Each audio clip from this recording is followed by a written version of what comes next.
Question का concept बहुत easy है, बट एप्टीट्यूड वाइज क्वेश्चन ये काफ़ी ज़्यादा मुश्किल माना जाएगा। इतना मुश्किल हो गया ये कि यहाँ पर जो क्वेश्चन फ्रेम करने वाला है उसने ही मिस्टेक कर दी है। यहाँ पर जितने भी ऑप्शन हैं इसमें से कोई भी ऑप्शन सही नहीं है। डेट्स वाई ये क्वेश्चन फाइनली डिलीट हो गया था। मैं कंप्लीट एक्सप्लेन कर देता हूँ कहानी। देखिए यहाँ पे सबसे पहले आपने दो पैरेलल वॉल्स बनानी है, ठीक है। इनके बीच की जो डिस्टेंस है क्वेश्चन में बता दी गई है, ये है 360, ठीक है। यहाँ पर हमने इसे d मान लिया है और d को लिख दिया है 360, ठीक है।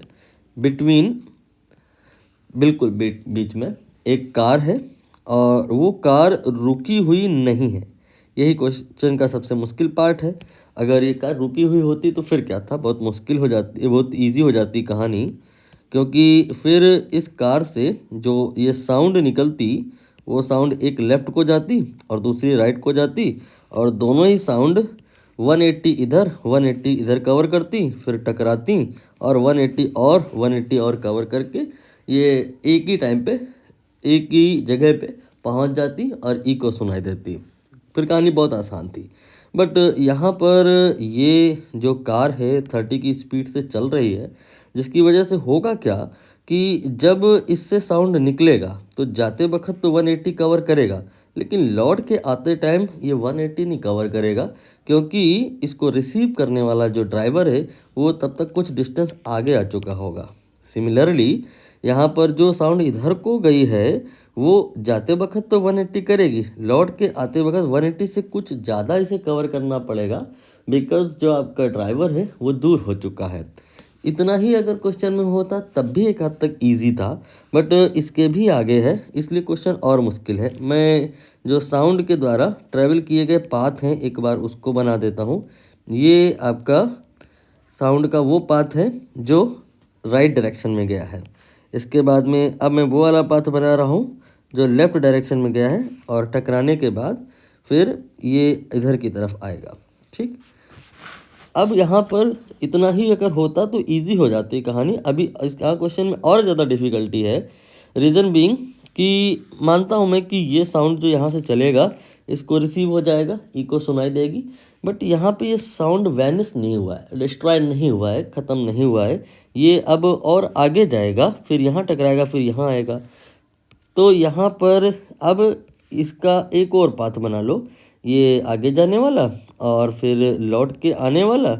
यहाँ पर इको इसको सुनाई दिया, बट इट कंटिन्यू, ये अपने पाथ को कंटिन्यू करेगा, इससे टकराएगा, फिर वापस आएगा, तब तक ये ड्राइवर और आगे चला जा चुका होगा। ऐसे इसका पाथ बनेगा।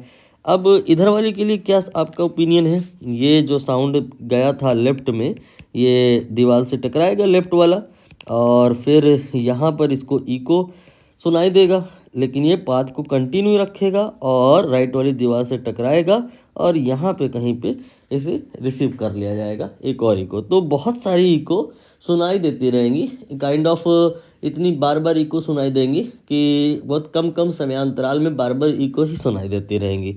तो बहुत सारे टाइम आएंगे, वो निकालने का एक ट्रिक है, वो मैं आपको यहाँ शेयर कर देता हूँ, तो कहानी आसान हो जाएगी। ट्रिक क्या है? वो है d, डिस्टेंस देख लो कितनी है between two parallel wall, divided by c plus minus v। यहाँ पे अब बात आएगी c क्या है? c is the speed of sound, जिसका वैल्यू यहाँ पे प्रश्न में बता दिया है 330 है, और v क्या है? ये है ड्राइवर का स्पीड। इससे जितने भी सारे टाइम है सारे निकल आएंगे, बस यहाँ n से और मल्टीप्लाई कर लो। n की वैल्यू आप 1 2 3 4 लेते चले जाओ, सारे टाइम निकलते चले आएंगे। Let us proceed.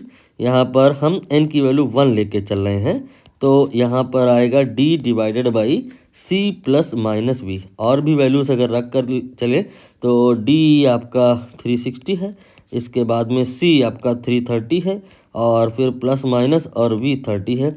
यहाँ से आपको दो वैल्यूज़ मिल जाएंगी, एक प्लस वाली और एक माइनस वाली।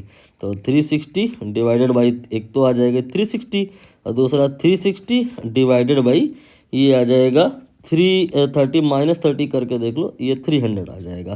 तो ये हो गया 1 सेकेंड, और एक और निकालोगे तो ये आएगा आई थिंक 1.2 सेकेंड।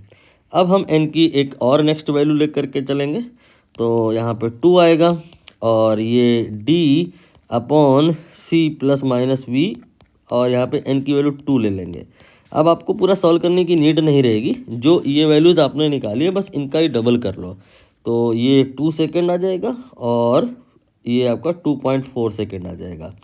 मतलब अगर हम टेबल बनाएं तो ये 1 सेकेंड, फिर इसके बाद 1.2 सेकेंड, फिर इसके बाद में 2 सेकेंड, फिर इसके बाद में 2.4 सेकेंड, फिर इसके बाद में 3 सेकेंड, फिर इसके बाद में 3.6 second. These are the time moment जब आपको इकोज सुनाई देंगी।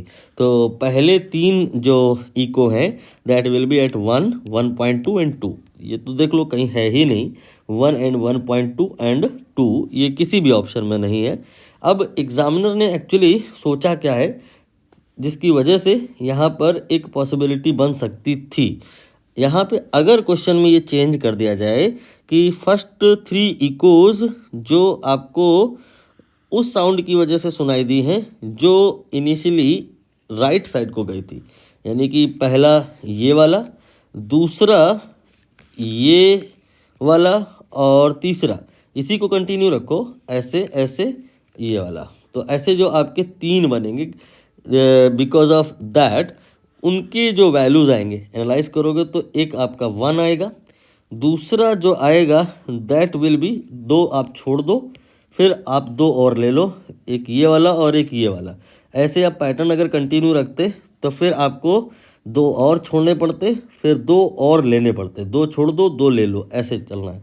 तो 1 second and then 2.4 second and then इसके बाद 3 second. These are the time moment for the echoes due to that sound जो शुरुआत से ही राइट साइड को चलना शुरू कर दी थी। तो 1 एंड 2.4 एंड 3 ये तो बी ऑप्शन में है, बट क्वेश्चन में ऐसा नहीं लिखा है। क्वेश्चन में बोला है कि फर्स्ट 3, तो फर्स्ट 3 के वास्ते तो फिर आंसर आएगा इसका 1 second and then 1.2 second and then 2 second. ये किसी भी ऑप्शन में है नहीं, ड्यू टू दैट ये क्वेश्चन डिलीटेड है।